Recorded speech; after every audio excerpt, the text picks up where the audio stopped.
Valentina Reis nasceu em Ciudad Nezahualcóyotl, um labirinto urbano na extremidade leste da cidade do México, onde a pobreza não era apenas uma condição, mas uma herança geracional. Os moradores do bairro simplesmente o chamavam de Neza, e essas duas sílabas carregavam o peso de tudo o que os forasteiros precisavam saber: superlotação, violência, gangues e famílias lutando pela sobrevivência. Suas primeiras lembranças não eram de sonhos de quinceañera ou visitas ao parque aos domingos, mas das mãos calejadas de sua mãe, separando montanhas de roupa suja que os vizinhos traziam para lavar. A família Reis ocupava 3 quartos em um prédio de concreto em ruínas, onde 14 famílias compartilhavam 2 banheiros, e o som constante de bebês chorando, vozes gritando e narcocorridos tocando em alto-falantes baratos criavam uma sinfonia de desespero que nunca parava. O pai de Valentina, Miguel Reis, trabalhava na construção civil, até que uma viga de aço esmagou sua coluna lombar quando ela tinha 9 anos. O acidente o deixou paralisado da cintura para baixo e transformou sua existência já precária em algo parecido com uma queda livre, sem indenização trabalhista, sem auxílio-invalidez, sem qualquer tipo de rede de segurança. Apenas um homem na casa dos 30 que nunca mais voltaria a andar, e uma família que precisava descobrir como sobreviver sem sua renda. Sua mãe, Carmen, começou a lavar roupas para famílias mais ricas em bairros adjacentes, ganhando talvez 300 pesos por dia quando havia trabalho disponível. Não era o suficiente para alimentar 5 pessoas, muito menos cobrir os medicamentos de que Miguel precisava para prevenir infecções e controlar a dor crônica que o fazia gritar à noite. Valentina aprendeu cedo que ser bonita era tanto uma moeda de troca quanto um perigo em Neza. Quando completou 13 anos, seu corpo em desenvolvimento atraiu a atenção dos homens do bairro, cujos olhos demoravam demais, cujos comentários faziam sua mãe apertar seu braço com mais força quando caminhavam para o mercado. Seu rosto, com maçãs do rosto salientes e grandes olhos escuros, lembrava as atrizes de telenovelas que apareciam na televisão dos vizinhos. Mas em Neza, a beleza não era um bilhete para circunstâncias melhores, era um convite para circunstâncias piores. Os recrutadores do cartel local ofereciam a meninas como Valentina uma equação simples: trabalhar para eles em várias funções ou ver seus familiares sofrerem as consequências. Algumas meninas aceitavam cargos como vigias ou transportadoras de dinheiro. Outras acabavam em situações que ninguém discutia abertamente, mas todos compreendiam. Apesar de tudo, Valentina se destacava na escola. Seus professores notavam sua mente rápida e suas habilidades linguísticas. Ela absorveu o inglês de programas de televisão americanos piratas, aprendendo sozinha a falar com fluência quase nativa, imitando diálogos de séries que assistia em um laptop riscado emprestado por um primo. A matemática era natural para ela. A história cativava sua imaginação. Por algumas horas por dia, dentro das paredes da escola, ela podia fingir que sua vida tinha possibilidades, além de lavar roupas, montar eletrônicos em uma fábrica ou desaparecer na economia do cartel que consumia tantos jovens de Neza. Ela se formou no ensino médio aos 16 anos com honras, alimentando sonhos de frequentar a universidade, talvez estudar negócios internacionais ou tradução. Mas a universidade exigia dinheiro que a família não tinha. Exigia uma estabilidade que eles nunca conheceram. Exigia uma vida completamente diferente. A crise que mudou tudo chegou na semana seguinte ao aniversário de 18 anos de Valentina. A condição de seu pai se deteriorou repentinamente. O que começou como uma ferida por pressão se tornou uma infecção sistêmica que se espalhou pela corrente sanguínea. O hospital público, sobrecarregado e com poucos recursos, só podia oferecer antibióticos básicos que se mostraram ineficazes contra a bactéria agressiva. Um especialista de um hospital privado analisou o caso e apresentou a avaliação com distanciamento clínico, sem tratamento avançado, incluindo cirurgia, antibióticos especializados e hospitalização prolongada. Miguel teria talvez 3 meses de vida. O custo seria de aproximadamente 400 mil pesos, cerca de 20 mil dólares americanos.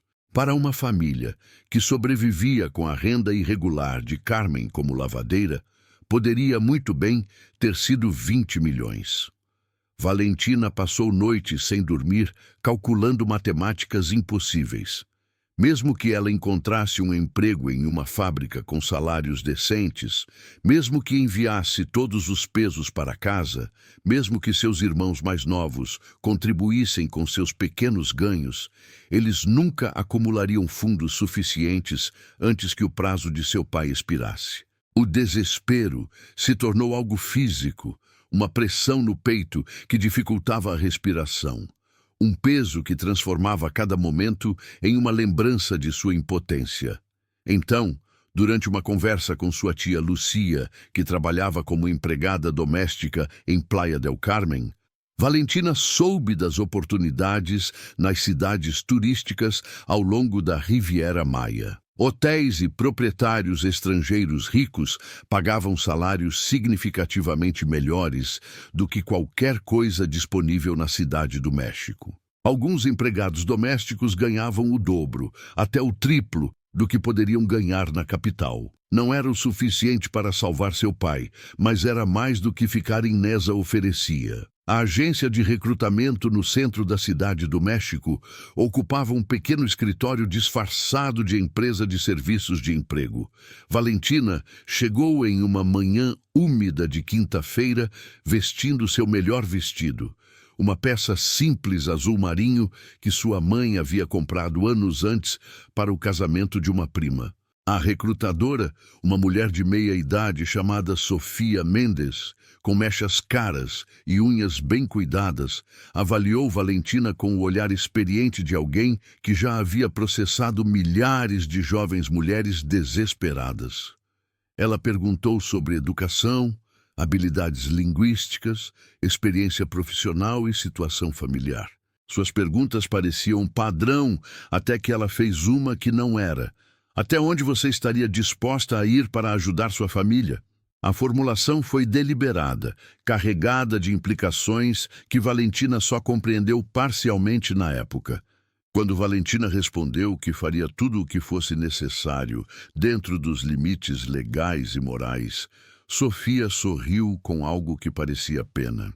Sofia conseguiu uma vaga para Valentina em uma residência de luxo em Cancún, de propriedade de um banqueiro de investimentos americano que passava apenas 6 semanas por ano na propriedade, mas a mantinha em perfeitas condições durante todo o ano. O salário era de 8 mil pesos por mês, mais alojamento e alimentação, aproximadamente 400 dólares americanos. Depois que a agência cobrou sua taxa e Valentina enviou dinheiro para casa para os remédios de seu pai, ela ficou sem quase nada. Mas eram 400 dólares a mais do que ela ganhava em Neza. A viagem de ônibus de 8 horas da cidade do México a Cancún levou Valentina para longe de tudo que lhe era familiar, para um mundo que parecia existir em uma dimensão diferente. A pobreza que ela conhecia foi substituída por uma riqueza tão extrema que beirou o obsceno. A mansão onde ela trabalhava tinha 6 quartos, cada um maior do que toda a casa de sua família. O proprietário possuía 3 veículos de luxo, estacionados em uma garagem climatizada. A adega continha garrafas que valiam mais do que seu salário anual. Durante 6 meses, Valentina limpou quartos que nunca eram usados, cuidou de uma piscina em que ninguém nadava e preparou jardins que só ela via. Seu quarto era confortável para seus padrões, um pequeno cômodo com banheiro privativo anexo à ala de serviço. Mas o isolamento era profundo. Ela trabalhava sozinha, exceto por um jardineiro que vinha 2 vezes por semana e mal falava com ela. Seus dias começavam ao amanhecer e muitas vezes se estendiam até depois da meia-noite, quando ela concluía as tarefas que o gerente da propriedade do proprietário ausente acrescentava a listas intermináveis. Durante as videochamadas para casa, ela repetia o mesmo roteiro que inúmeras empregadas domésticas recitavam. Está tudo bem, o trabalho é bom, estou economizando dinheiro. O rosto de sua mãe, na tela do telefone, ficava mais magro a cada semana. As rugas de preocupação se aprofundavam à medida que a condição de Miguel continuava seu inexorável declínio, apesar dos medicamentos que os ganhos de Valentina proporcionavam. A virada aconteceu durante um raro dia de folga, quando Valentina viajou para a Playa del Carmen para visitar sua tia Lúcia. Elas se encontraram em um pequeno café perto da Quinta Avenida, onde turistas passavam com sacolas de compras e bebidas geladas, alheios à força de trabalho invisível que mantinha seu paraíso. Tomando um café forte, Lúcia confidenciou algo que nunca havia mencionado antes. Ela conhecia mulheres, principalmente da América Central e do Sul, que haviam feito acordos com homens ricos que buscavam esposas para fins específicos. Não se tratava de casamentos tradicionais, nem mesmo de situações de amantes. Eram contratos comerciais disfarçados de matrimônio, completos com documentação legal, mas sem os aspectos relacionais.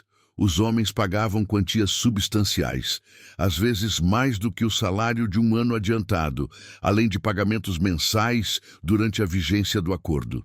A reação inicial de Valentina foi uma mistura de descrença e repulsa. O conceito parecia apenas marginalmente diferente da prostituição, uma transgressão das linhas morais que sua educação havia definido claramente. Mas Lúcia explicou as diferenças com detalhes pacientes.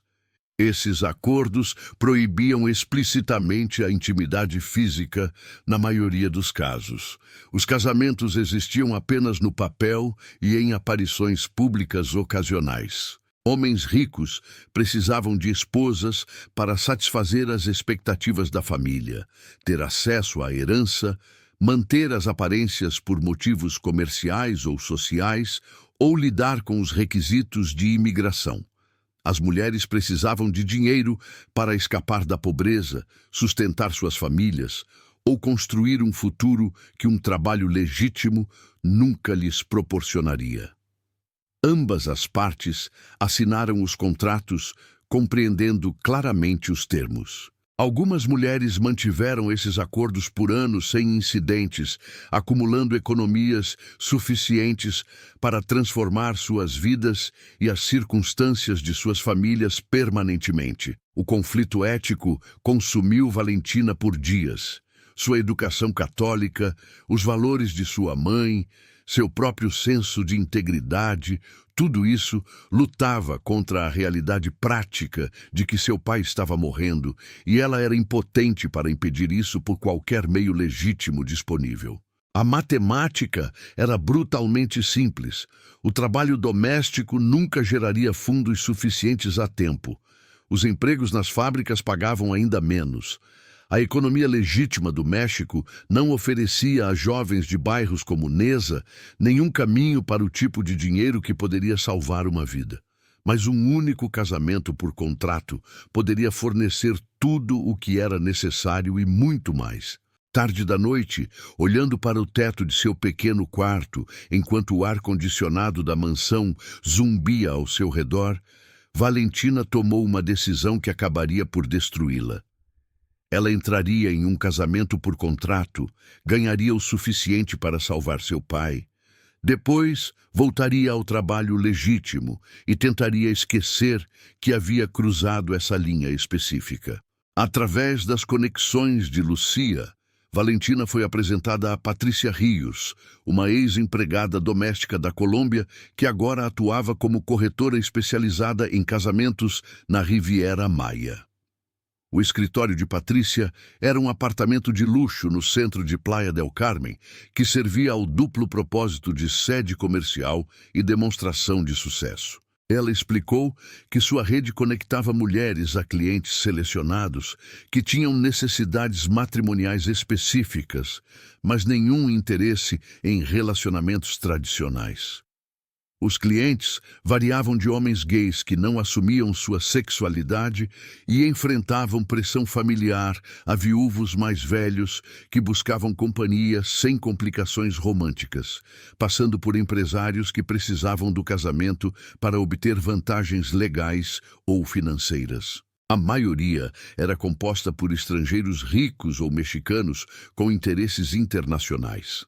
Todos pagavam taxas premium por discrição e profissionalismo. O processo de Patrícia era metódico e um tanto assustador em sua eficiência. Ela fotografou Valentina de vários ângulos, anotando suas características, TEIs e atributos físicos em um banco de dados. Ela fez perguntas detalhadas sobre educação, habilidades e traços de personalidade. Ela fez Valentina praticar diferentes personagens, avaliando sua capacidade de adaptar sua apresentação, padrões de fala e maneirismos. A avaliação parecia um teste para um papel que Valentina não tinha certeza se queria desempenhar. Mas quando Patrícia finalmente a declarou adequada para acordos de nível premium e citou os ganhos potenciais, a resistência de Valentina desmoronou. Um único contrato poderia render de 40 a 60 mil dólares americanos adiantados, além de pagamentos mensais. Seu pai poderia receber o tratamento de que precisava. Sua família poderia escapar da armadilha geracional de Neza. Tudo o que era necessário era a disposição de Valentina em se tornar outra pessoa, habitar uma ficção, cometer fraude em busca da salvação. O primeiro marido contratado de Valentina foi Thomas Brennan, um incorporador imobiliário canadense de 52 anos, cujo fundo familiar exigia o casamento para acessar o patrimônio de sua falecida mãe. Patrícia organizou o encontro deles em um restaurante chique, na zona hoteleira de Cancún, onde os turistas nunca se aventuravam, um lugar onde os negócios eram conduzidos atrás de janelas escuras e a discrição era garantida. Thomas foi direto de uma forma que Valentina achou quase revigorante, após semanas de ansiedade sobre o que esses acordos realmente implicariam. Ele precisava de uma esposa no papel por no mínimo 18 meses para satisfazer os requisitos do fundo. Em troca, ele ofereceu 40 mil dólares adiantados e 2 mil mensais.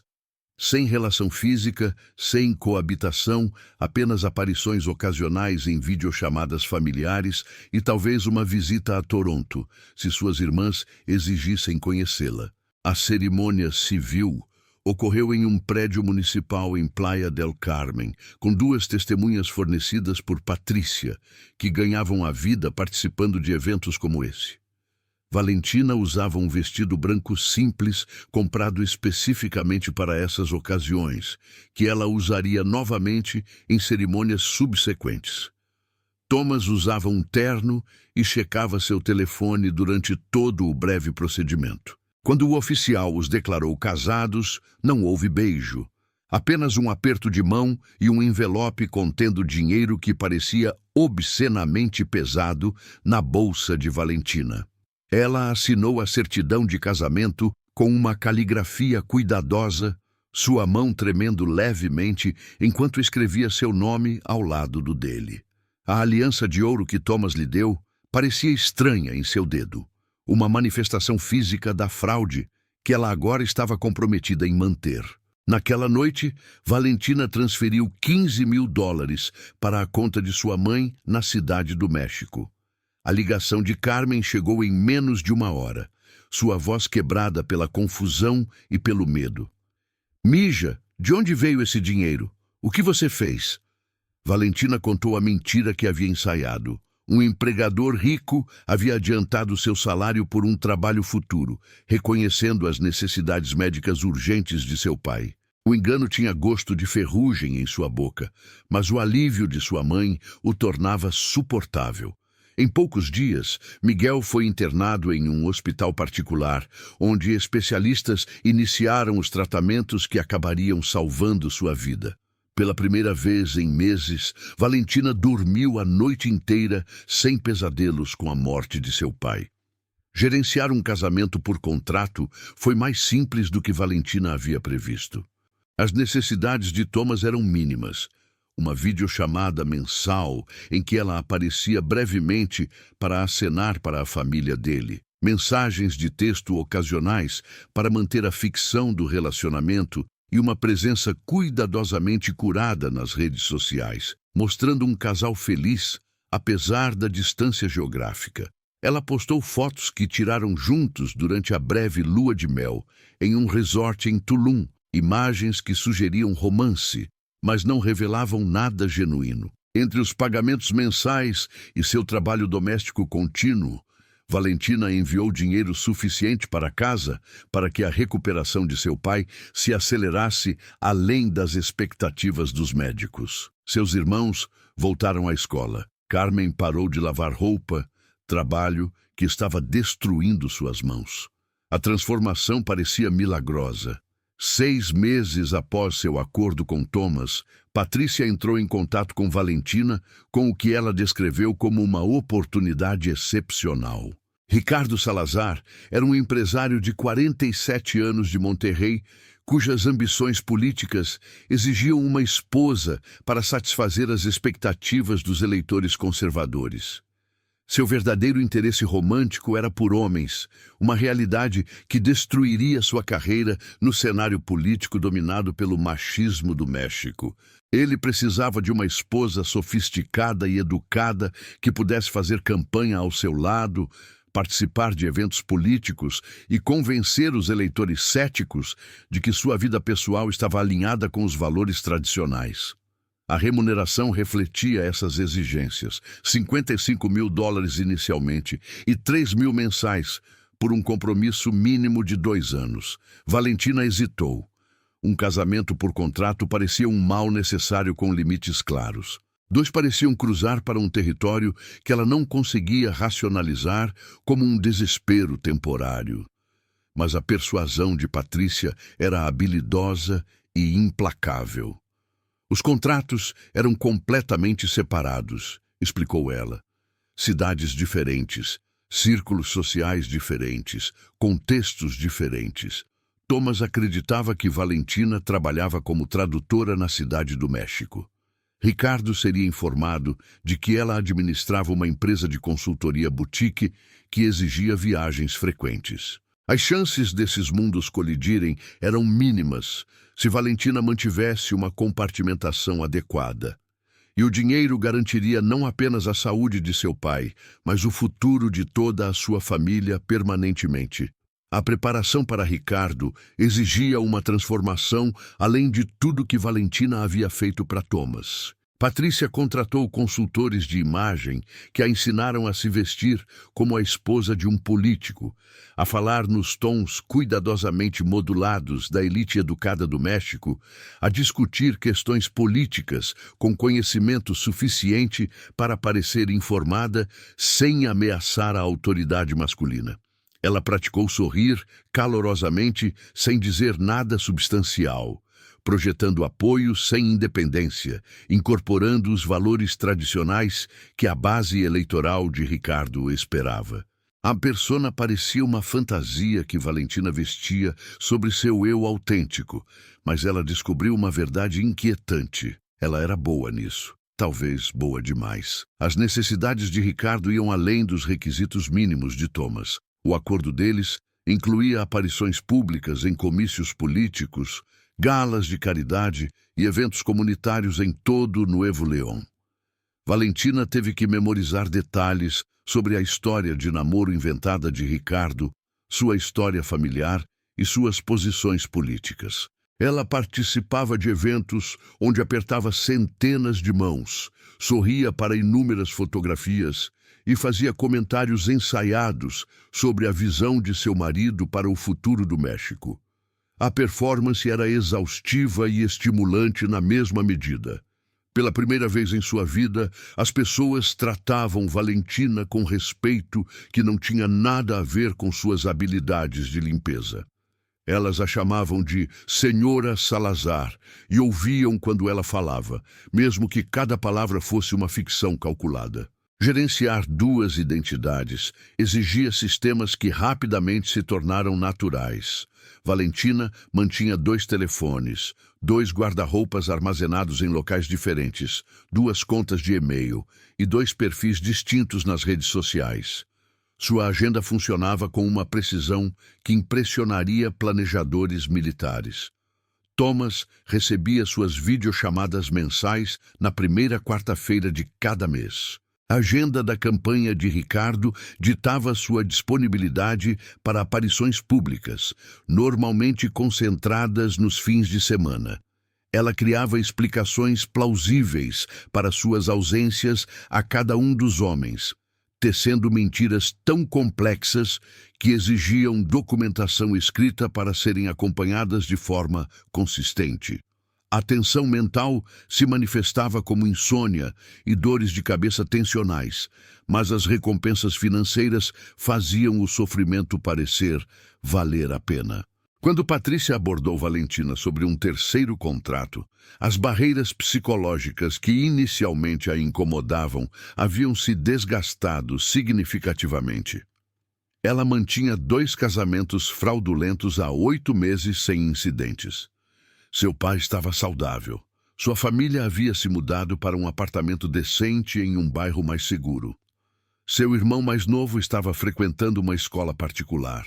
O sucesso parecia validar suas escolhas, provar que ela poderia controlar essa situação indefinidamente.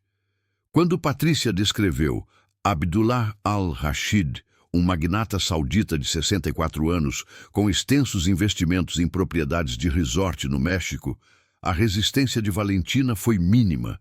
A quantia que ele ofereceu fez seus contratos anteriores parecerem modestos.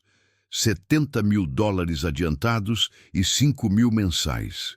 As exigências de Abdullah eram as mais complexas de todos os seus acordos. Sua família tradicional esperava que ele se casasse após a morte de sua esposa 3 anos antes. Eles o pressionavam constantemente para que se casasse novamente dentro de sua comunidade cultural. Mas, na sua idade, Abdullah não tinha interesse nas complicações de relacionamentos genuínos. Ele precisava de uma esposa que entendesse os costumes muçulmanos, que pudesse lidar com situações sociais, com parceiros de negócios do Oriente Médio e suas famílias, que pudesse manter a aparência de um casamento respeitoso e modesto sem a realidade. A curva de aprendizado cultural era íngreme. Valentina estudou as tradições islâmicas, aprendeu frases básicas em árabe e praticou o comportamento recatado esperado em círculos conservadores. Ela obteve um terceiro telefone, criou uma terceira identidade e estabeleceu uma terceira presença em um mundo completamente separado dos outros. A cerimônia de casamento combinou os requisitos civis mexicanos com as tradições islâmicas. Os parceiros de negócios de Abdullah compareceram, seus olhares avaliadores ponderando se essa jovem mexicana era adequada para um homem de sua estatura. Valentina usava roupas recatadas que cobriam tudo o que os consultores de Patrícia haviam insistido, seu rosto cuidadosamente maquiado para sugerir beleza natural, sem ostentação. Ela desempenhou o papel com perfeição, respondendo a perguntas sobre seu passado fictício com facilidade treinada, demonstrando respeito adequado pelos costumes que havia aprendido semanas antes. Quando a cerimônia terminou, ela os havia convencido. Ela havia se convencido de que poderia manter 3 vidas completamente separadas, indefinidamente, que sua compartimentação era perfeita, que nenhuma consequência poderia alcançá-la. O que Valentina não percebeu foi que seu sucesso a havia tornado imprudente. O dinheiro que fluía para a cidade do México agora excedia qualquer explicação legítima. Ela comprou uma casa para sua família, matriculou seus irmãos em escolas caras e comprou luxos que o trabalho doméstico nunca poderia proporcionar. As perguntas de sua mãe sobre essas riquezas repentinas recebiam respostas cada vez mais improváveis. nas quais Carmen queria acreditar desesperadamente, sem examinar mais de perto. Enquanto isso, Valentina alternava entre suas 3 identidades com uma facilidade inquietante, perdendo a noção de quais memórias pertenciam a qual persona. Os limites de seu eu autêntico se confundiram até que, às vezes, ela não conseguia mais lembrar qual versão de sua história era real e quais eram invenções destinadas a enganar os homens que haviam começado a se importar com ela, apesar da natureza contratual de seus acordos. O cheque Khalid bin Rashid al-Zahrani entrou na vida de Valentina durante um leilão beneficente no Grand Fiesta Americana em Cancún, um evento em prol da pesquisa do câncer infantil que atraiu os residentes mais ricos da região e a elite internacional. Valentina estava lá como esposa de Ricardo, vestindo um elegante vestido esmeralda que Patrícia havia escolhido especificamente para tais ocasiões. Ela sorria adequadamente, conversava com doadores políticos e desempenhava seu papel com a facilidade que 18 meses de casamentos contratuais haviam cultivado. Ela notou o cheque imediatamente, porque todos o notaram. Aos 64 anos, ele possuía a presença imponente de alguém acostumado à autoridade absoluta, mas seus movimentos transmitiam uma graça inesperada. A apresentação foi feita por Ricardo, que estava ansioso para cultivar conexões com potenciais doadores de campanha. O cheque Khalid era proprietário de resorts em toda a Riviera Maia e havia manifestado interesse no cenário político do México. Enquanto Ricardo fazia as apresentações com entusiasmo calculado, os olhos escuros de Khalid fixaram-se em Valentina com uma intensidade que a fez prender a respiração. Ao contrário da atenção superficial que a maioria dos homens dava às esposas dos políticos, seu olhar demonstrava curiosidade genuína. Quando Ricardo foi chamado por outros doadores, Khalid permaneceu ao lado de Valentina, e a conversa entre eles fluiu com uma naturalidade surpreendente. Ele perguntou sobre seus interesses, sua formação, suas opiniões sobre as obras de arte que estavam sendo leiloadas. Pela primeira vez em anos, Valentina se viu respondendo com algo próximo da honestidade. Nas semanas seguintes, Khalid apareceu em eventos aos quais Valentina acompanhava Ricardo. Suas conversas se aprofundaram, indo além de conversas triviais, entrando em um território que parecia perigosamente autêntico. Ele compartilhou observações sobre a solidão da riqueza, o fardo das expectativas familiares, o isolamento que vinha com o poder. Ela ofereceu verdades cuidadosamente editadas sobre crescer em circunstâncias difíceis, sobre lutar para criar um futuro melhor, sobre o custo da sobrevivência em um mundo implacável. Ao contrário de seus 3 maridos contratados, que conheciam apenas as personas que ela havia criado para eles, Khalid parecia perceber algo genuíno por trás de suas performances. O reconhecimento era aterrorizante e inebriante. O caso deles começou 3 meses após aquele primeiro encontro. Khalid organizou um jantar privado em sua propriedade em Tulum. Uma extensa propriedade à beira-mar, onde a privacidade era absoluta. Valentina sabia que aceitar o convite ultrapassava todos os limites exigidos por seu acordo com Ricardo, violava todas as regras estabelecidas por Patrícia, mas ela foi mesmo assim. Naquela noite, ela não era a esposa do político, nem a esposa contratada, nem a filha desesperada de Neza. Ela era simplesmente Valentina, falando sobre sonhos que havia abandonado, medos que nunca havia expressado, verdades que havia enterrado sob camadas de engano. Quando Khalid a beijou no final da noite, foi a primeira intimidade genuína que ela experimentou desde que chegou a Cancún. O relacionamento deles se desenvolveu em segredo ao longo de 6 meses. Khalid entendia que a discrição era essencial, dado o papel visível de Valentina como esposa de Ricardo, embora ele não soubesse sobre Thomas ou Abdullah. Ela inventava desculpas para seus 3 maridos contratados com frequência cada vez maior, alegando obrigações familiares, problemas de saúde, exigências do trabalho. As mentiras se multiplicavam exponencialmente à medida que ela tentava manter 3 casamentos fraudulentos, enquanto buscava um relacionamento autêntico. A tensão se manifestava em erros que ela nunca havia cometido antes. Usar o nome errado em uma conversa, esquecer qual história pertencia a qual identidade, aparecer em postagens nas redes sociais que ameaçavam sua cuidadosa compartimentação. Khalid a pediu em casamento durante um fim de semana em Tulum, apresentando um anel que pertencera à sua avó, um diamante impecável que refletia a luz do sol caribenho e lançava arco-íris sobre a areia branca. Suas palavras eram simples, mas carregadas de emoção, que Valentina reconheceu como genuína, pois correspondia à sua própria. Ele falou sobre encontrar um amor inesperado tardiamente na vida, sobre querer construir algo real com ela, sobre enxergar além da superfície que ela mostrava ao mundo e ver a mulher por trás disso. Quando Valentina disse sim entre lágrimas, ela falava com toda a sua autenticidade. Ela também sabia que havia criado uma situação impossível, que exigiria dissolver 3 casamentos legais sem levantar questões que poderiam destruir tudo. O anúncio do noivado causou comoção nos círculos sociais de Cancún e além. A mídia internacional divulgou a história. Um cheque saudita rico se casando com uma jovem mexicana de origem humilde. A família de Khalid expressou reservas por meio de declarações cuidadosamente redigidas.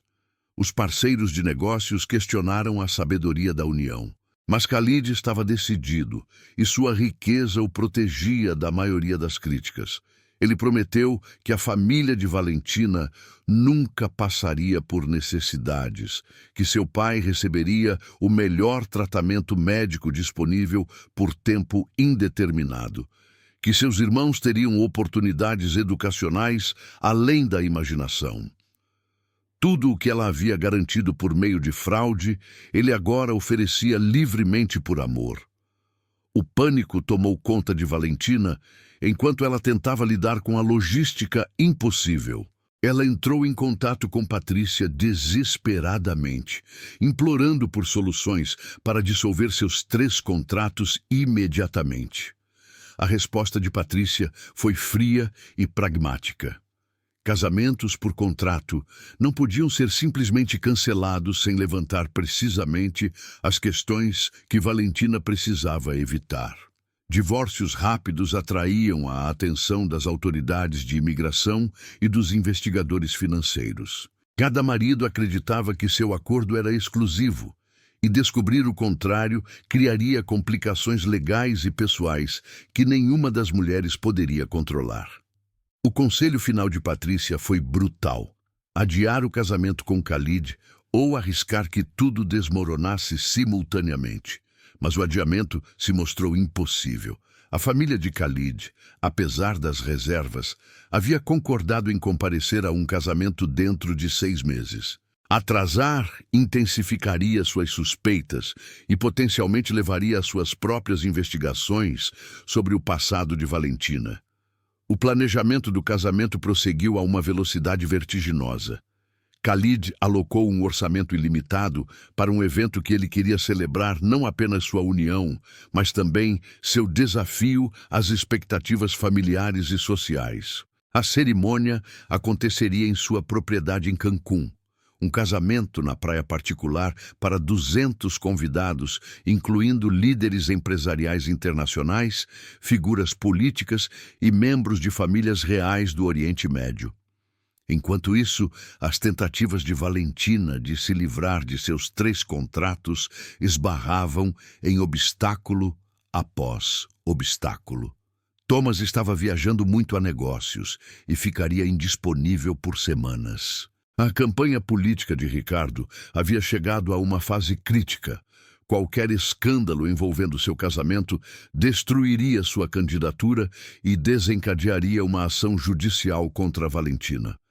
Abdullah havia se tornado inesperadamente possessivo, questionando suas ausências e exigindo contato mais frequente, apesar dos limites contratuais. Cada um dos homens havia desenvolvido sentimentos genuínos que complicavam a dissolução além da simples burocracia. Eles acreditavam conhecer Valentina, mas conheciam apenas fragmentos, ficções cuidadosamente construídas. A verdadeira mulher estava se afogando sob o peso de suas próprias mentiras. O mais perto que ela chegou de confessar foi uma noite nos braços de Khalid, enquanto estavam deitados em seu quarto, com vista para o Caribe. As palavras se formaram em sua garganta, a verdade completa sobre seus 3 casamentos, sua fraude, suas origens desesperadas. Mas o medo a paralisou.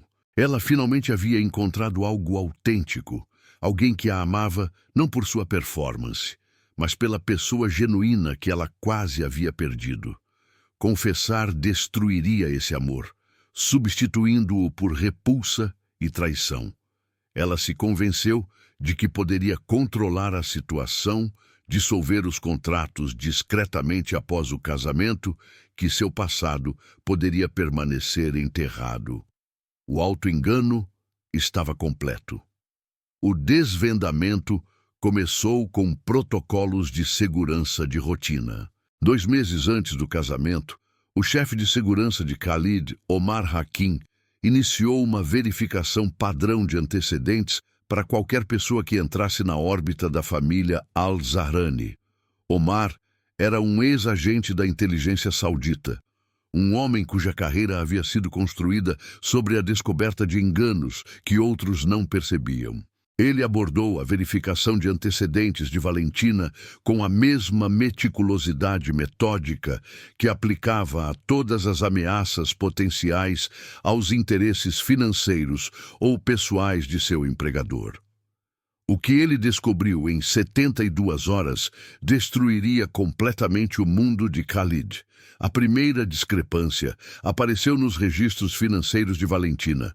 Sua renda declarada como consultora de boutique não explicava os depósitos bancários que totalizavam mais de $160 mil em 18 meses. A equipe de Omar rastreou as fontes. Transferências regulares de 3 homens diferentes em valores consistentes com pagamentos contratuais, em vez de renda comercial legítima. A comparação dos nomes desses homens com os registros públicos revelou a verdade devastadora. Thomas Brennan, Ricardo Salazar e Abdullah Al-Rashid. 3 certidões de casamento válidas. 3 maridos legítimos. Todos mantidos simultaneamente enquanto Valentina cortejava Khalid e aceitava sua proposta. Omar compilou evidências fotográficas documentando as vidas separadas de Valentina.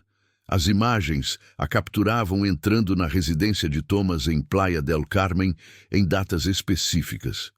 O vídeo a mostrava participando de comícios políticos como esposa de Ricardo, sorrindo para as câmeras enquanto segurava seu braço com afeto ensaiado. Imagens de vigilância registraram seus encontros com Abdullah em seu escritório em Cancún, com sua linguagem corporal sugerindo familiaridade, além de um conhecimento casual. As evidências eram irrefutáveis e devastadoras. Omar apresentou suas descobertas a Khalid na privacidade de seu escritório na propriedade, observando o rosto de seu empregador se transformar de confusão para descrença e algo mais frio do que raiva. Khalid passou 3 dias isolado após receber o relatório de Omar. A equipe não ouviu nada de seus aposentos privados, exceto sons ocasionais de objetos sendo jogados contra as paredes. Quando ele finalmente apareceu, seu comportamento havia mudado fundamentalmente. O calor que caracterizava sua busca por Valentina havia se transformado em determinação calculada. Suas instruções a Omar foram precisas e assustadoras.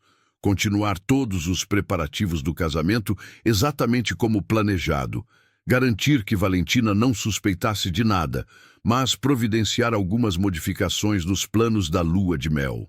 Khalid não iria simplesmente cancelar o casamento ou confrontar Valentina em particular. O que ela havia feito com ele, a traição do amor genuíno com uma fraude calculada, exigia um acerto de contas público. A decisão de prosseguir com a cerimônia, enquanto planejava a vingança, refletia os conceitos culturais de honra profundamente enraizados na herança saudita de Khalid. Uma resolução privada o deixaria parecendo tolo, o velho rico enganado por uma jovem bonita. A exposição pública demonstraria que ele havia descoberto a fraude e escolhido os termos das consequências. Mais do que isso, serviria como aviso a qualquer um que tentasse enganos semelhantes, acreditando que a riqueza tornava os homens vulneráveis à manipulação. Omar defendeu soluções mais simples: pagar Valentina para desaparecer, entrar com uma ação judicial, destruir sua reputação por meio de vazamentos calculados para a mídia. Mas Khalid queria algo mais pessoal, mais definitivo. Valentina permaneceu alheia às conclusões da investigação. Ela continuou administrando seus 3 contratos, enquanto planejava um 4º casamento, suas habilidades de compartimentação trabalhando contra ela, pois não percebeu a vigilância que uma pessoa mais paranoica poderia ter detectado. Ela interpretou o crescente distanciamento emocional de Khalid como estresse pré-casamento, pressão familiar ou preocupações com os negócios. Quando ele sugeriu que passassem a lua de mel em sua vila particular em Tulum, em vez da viagem pela Europa originalmente planejada, ela concordou sem suspeitar de nada. A intimidade de um local isolado a atraía, sugerindo um tempo longe das apresentações e das personas, apenas os dois construindo seu relacionamento genuíno. O casamento em si foi tudo o que Khalid havia prometido. 200 pessoas se reuniram em sua propriedade à beira-mar em uma noite caribenha perfeita. Valentina usava um vestido feito sob medida por um estilista libanês, de seda branca, que refletia a luz do pôr do sol e a fazia parecer etérea contra a água turquesa. Khalid usava um traje tradicional saudita, modificado para a ocasião, apresentando-se como uma ponte entre as culturas. A cerimônia misturou tradições mexicanas e do Oriente Médio, criando algo único que os convidados lembrariam para sempre, embora não pelas razões que esperavam. Quando o oficiante os declarou casados, Khalid beijou Valentina com uma intensidade que a fez chorar. Ela interpretou isso como paixão. Na verdade, era um adeus à ilusão de amor que ele acreditava que compartilhavam. A recepção continuou até tarde da noite com música, comida elaborada e champanhe que fluía sem restrições. Valentina dançou com Khalid, com os convidados, com uma alegria que vinha da crença de que ela finalmente havia escapado de sua teia de enganos para uma felicidade legítima. Ela se convenceu de que seus casamentos contratuais simplesmente desapareceriam, que poderia se divorciar discretamente depois de estabelecer sua vida com Khalid, que o passado não poderia mais alcançá-la. Ela estava espetacularmente enganada. À medida que a meia-noite se aproximava e os convidados começavam a partir, Khalid sussurrou para ela que o carro estava pronto para levá-los a Tulum para a lua de mel. O sorriso de Valentina era radiante, sem saber que ela estava caminhando para um acerto de contas que terminaria em sangue. Durante a viagem para o sul pela rodovia costeira, Khalid manteve uma conversa que parecia normal, discutindo o sucesso do casamento e seu prazer com a forma como os convidados haviam reagido a Valentina. Ela relaxou nos assentos de couro, exausta pela intensidade emocional da noite, planejando a vida que construiriam juntos. A vila apareceu entre as palmeiras, uma estrutura modernista de vidro e concreto, com vista para uma praia particular. A equipe havia preparado tudo: velas, flores, champanhe gelando no gelo. Eles não seriam incomodados até que Khalid os chamasse especificamente. O isolamento era absoluto. O que quer que acontecesse dentro daquelas paredes permaneceria privado até que Khalid decidisse o contrário.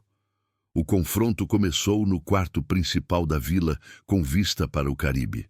Valentina havia trocado de roupa e vestia lingerie de seda, seu vestido de noiva cuidadosamente pendurado no armário, sua mente já imaginando a vida que tinha pela frente. Quando ela saiu do banheiro, Khalid estava em pé, perto das janelas do chão ao teto, de costas para ela, sua postura rígida, de uma forma que enviou o primeiro sussurro de inquietação através de seu corpo. Ele segurava seu telefone, rolando por algo que ela não podia ver. O silêncio se estendeu desconfortavelmente antes que ele falasse, sem se virar. "Conte-me sobre Thomas Brennan", disse Khalid, sua voz sem inflexão. O sangue de Valentina gelou. Sua mente correu em busca de explicações, negações, qualquer coisa para desviar o que ela sabia que estava por vir. "Não sei quem é esse", ela conseguiu dizer, a mentira automática, mas pouco convincente até para seus próprios ouvidos. Khalid se virou lentamente, seu rosto uma máscara que ela nunca tinha visto antes. Ele ergueu o celular, exibindo uma foto de Valentina e Thomas em sua cerimônia civil, a mão dela com uma aliança, sua assinatura visível na certidão de casamento. "Thomas Brennan", ele repetiu, "seu primeiro marido. Ou devemos discutir Ricardo Salazar? Ou talvez Abdullah al-Rashid. 3 casamentos, Valentina. 3 maridos legais enquanto você me cortejava, aceitava meu pedido, planejava nossa vida juntos." A sala girou. Valentina se apoiou na cama para se equilibrar, sua mente se fragmentando quando a cuidadosa compartimentação que ela mantinha há quase 2 anos desmoronou instantaneamente.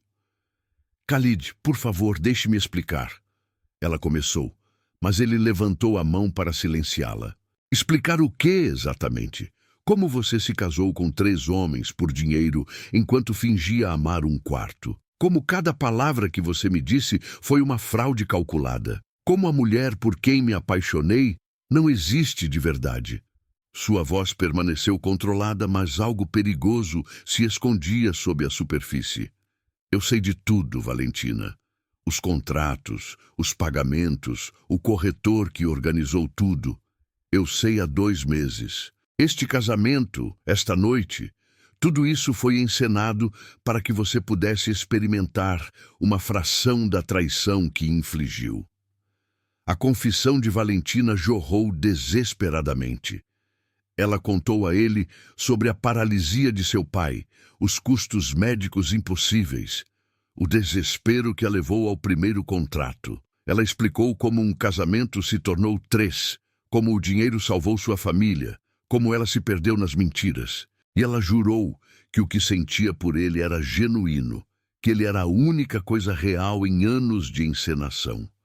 As palavras saíram entre lágrimas, cruas e sem filtros, talvez as mais honestas que ela tivesse dito desde que chegou a Cancún. Khalid ouviu sem interromper, com uma expressão impassível. Quando ela finalmente se esgotou, ele caminhou até um carrinho de bar e serviu o uísque em 2 copos. Entregou um a ela e ergueu o seu em um brinde simulado. "A verdade", disse ele com amargura. "Algo que você não reconheceria se fosse confrontada diretamente." Ele bebeu e pousou o copo com precisão controlada.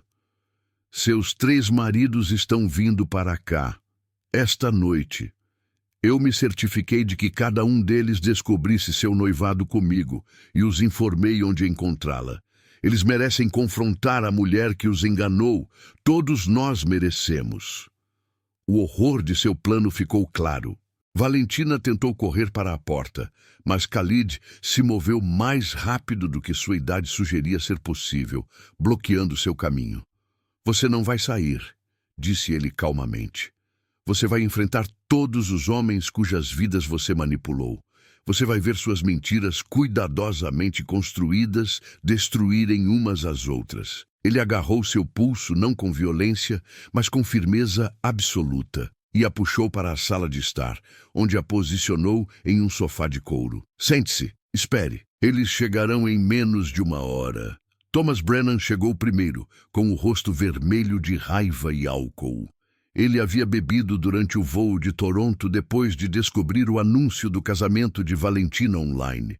Suas palavras saíam em rajadas agudas, acusações misturadas com mágoa que revelavam o quanto ele havia se apegado à mulher que pensava ter casado em um simples acordo comercial. Valentina tentou falar, pedir desculpas, mas a raiva de Thomas superou qualquer explicação que ela tentasse dar. Ele andava pela sala como um animal enjaulado, alternando entre a fúria por seu engano e a humilhação por sua própria credulidade. Ricardo Salazar chegou 20 minutos depois, sua compostura de político mal escondendo a devastação por baixo. Sua carreira dependia da ficção de seu casamento tradicional. A exposição de Valentina ameaçava tudo o que ele havia construído, mas mais do que as consequências profissionais, ela era a única pessoa que conhecia seu segredo mais profundo e fingia protegê-lo enquanto o traía de maneiras que ele nunca imaginara. Quando viu Thomas, a confusão deu lugar a um reconhecimento horrorizado. Você é um deles, disse Ricardo secamente, um dos outros maridos. Abdullah al-Rashid foi o último a chegar, acompanhado por seu sobrinho Fahad, um homem na casa dos 30 que servia como representante comercial de seu tio. O rosto de Abdullah mostrava profunda tristeza em vez de raiva. Aos 64 anos, ele acreditava ter encontrado uma companhia inesperada para seus anos restantes. Descobrir a fraude doeu mais do que um simples engano financeiro. Quando ele entrou na vila e viu Valentina cercada por Khalid, Thomas e Ricardo, sua compreensão foi imediata e completa. Os 4 homens ficaram em formação irregular ao redor de Valentina, cada um processando a realidade de que haviam compartilhado uma esposa que não pertencia a nenhum deles. Khalid orquestrou o confronto com precisão cruel, forçando Valentina a explicar cada contrato, cada mentira, cada performance. Ela confessou tudo, com a voz embargada ao detalhar as diferentes personalidades que havia criado para cada homem. A compartimentação que lhe permitira manter a fraude por tanto tempo. As confissões não satisfizeram ninguém. Apenas aprofundaram o sentimento coletivo de traição. A violência começou quando Thomas se lançou sobre Khalid, culpando-o por orquestrar a exposição cruel em vez de lidar com os assuntos em particular. Os 2 homens lutaram, batendo contra os móveis. Ricardo tentou separá-los, mas foi jogado para trás. O sobrinho de Abdullah, Fahad, sacou uma arma com a intenção de restaurar a ordem, mas o gesto apenas aumentou o pânico. Thomas se soltou de Khalid e agarrou a arma. A arma disparou durante a luta, o som ensurdecedor no espaço fechado. A bala atingiu Ricardo no peito, derrubando-o instantaneamente. O caos se instalou. Khalid sacou sua própria arma de um coldre escondido. Abdullah se moveu para proteger Valentina, apesar de tudo, um instinto protetor que ele não conseguia suprimir. Thomas e Fahad continuaram lutando pelo controle da primeira arma. Outro tiro foi disparado, depois outro. Valentina gritou, tentando alcançar o corpo caído de Ricardo, mas Khalid agarrou seu braço. Na confusão, Thomas arrancou a arma e atirou em Fahad, atingindo-o no abdômen.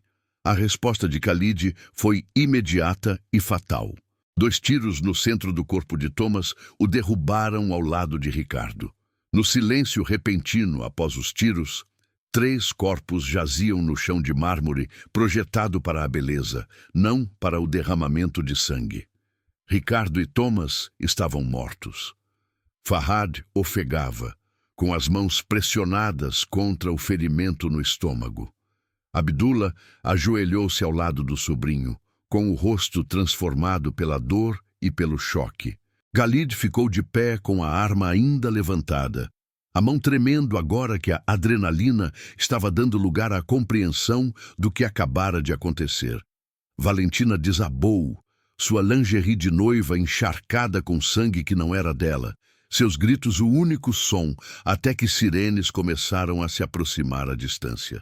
A Polícia Federal Mexicana chegou à vila em Tulum 18 minutos após a primeira ligação para o 911, feita por um vizinho que ouviu os tiros. Eles encontraram uma cena que dominaria as manchetes internacionais por meses. 3 corpos, um homem gravemente ferido, um cheque saudita segurando uma arma registrada e uma jovem mulher em lingerie de noiva encharcada de sangue que não conseguia parar de gritar. Os relatórios iniciais descreveram o caso como uma invasão domiciliar que deu errado. Uma versão que a equipe jurídica de Khalid tentou manter por aproximadamente 6 horas, até que as evidências forenses e os depoimentos das testemunhas tornaram a verdade inevitável. Valentina foi presa no local, embora estivesse em estado de choque tão profundo que a polícia teve que carregá-la fisicamente até a ambulância. Ela passou 2 dias sob observação psiquiátrica em um hospital de Playa del Carmen, antes de ser transferida para uma prisão feminina em Cancún. Khalid também foi detido, embora sua riqueza e conexões diplomáticas tenham garantido um tratamento significativamente diferente. Ele foi mantido em uma cela privada com comodidades, enquanto seus advogados, uma equipe dos juristas mais caros do México, negociavam com os promotores. Abdullah e seu sobrinho ferido foram interrogados extensivamente antes de serem autorizados a retornar à Arábia Saudita, sob o acordo de que voltariam para o julgamento. A investigação avançou com rapidez incomum, dada a natureza de alto perfil do caso e a pressão internacional do Canadá, Arábia Saudita e Estados Unidos, onde Thomas mantinha interesses comerciais.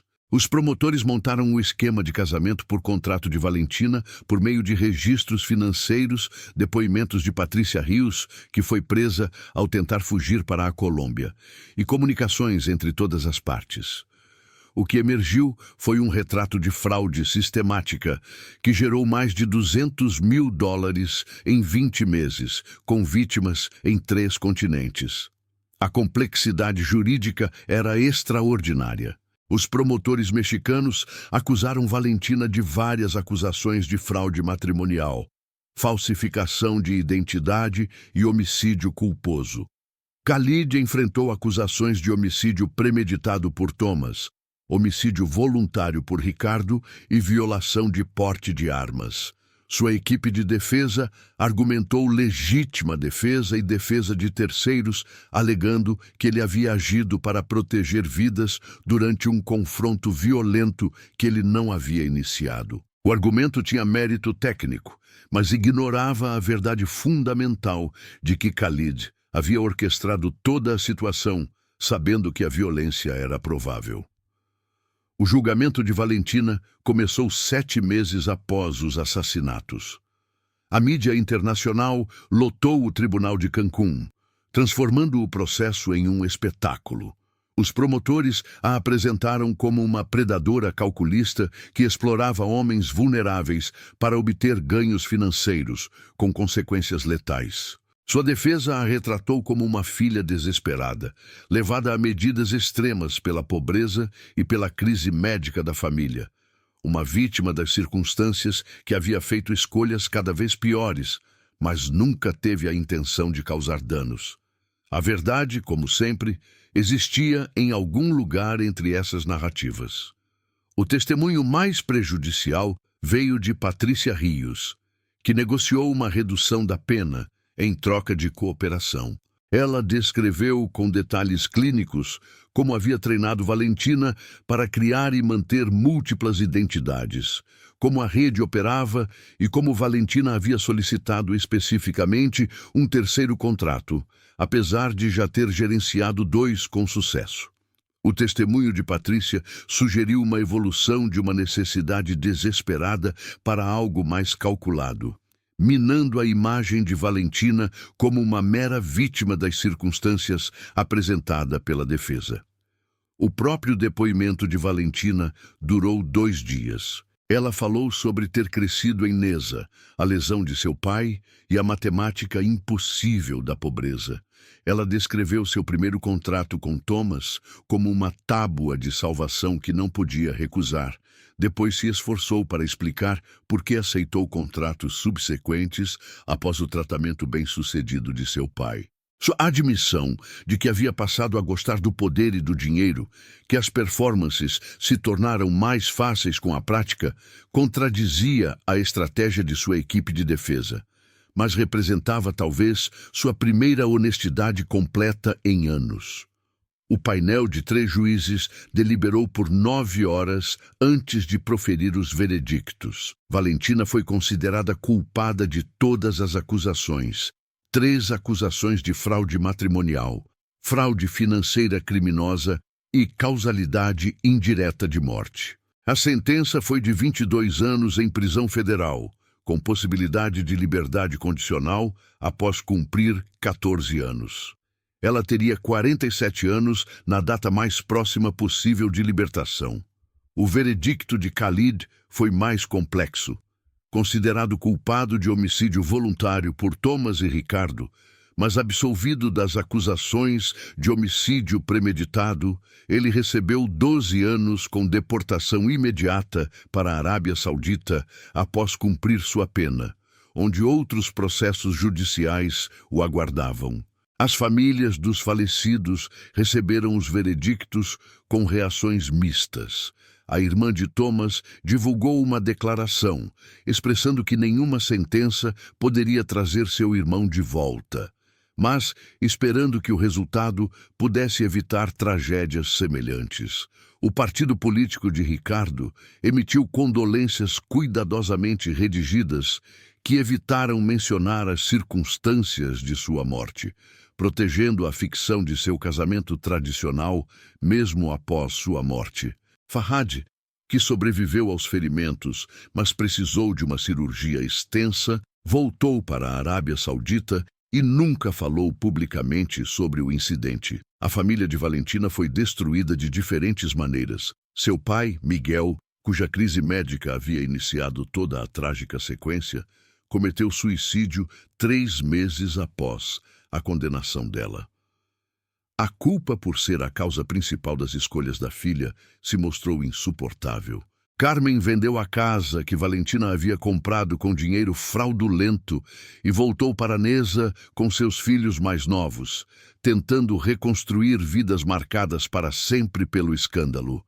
Eles nunca visitaram Valentina na prisão, incapazes de conciliar a filha que lembravam com a mulher cujas escolhas custaram 3 vidas. De sua cela na prisão, Valentina escreveu cartas que mais tarde seriam publicadas em um livro polêmico que examinava o caso. Nelas, ela traçou sua deterioração psicológica de filha desesperada a alguém que havia perdido todo o senso de identidade autêntica.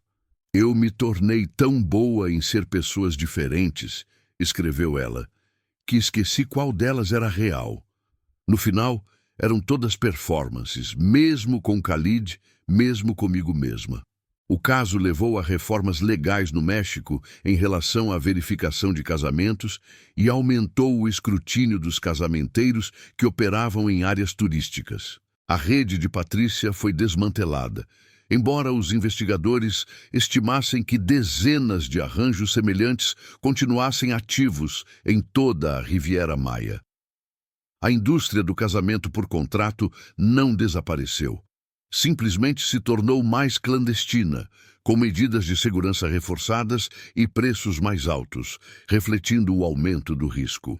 5 anos após o início de sua sentença, Valentina havia se tornado uma prisioneira modelo, trabalhando no programa educacional da instituição, ensinando inglês a outras detentas.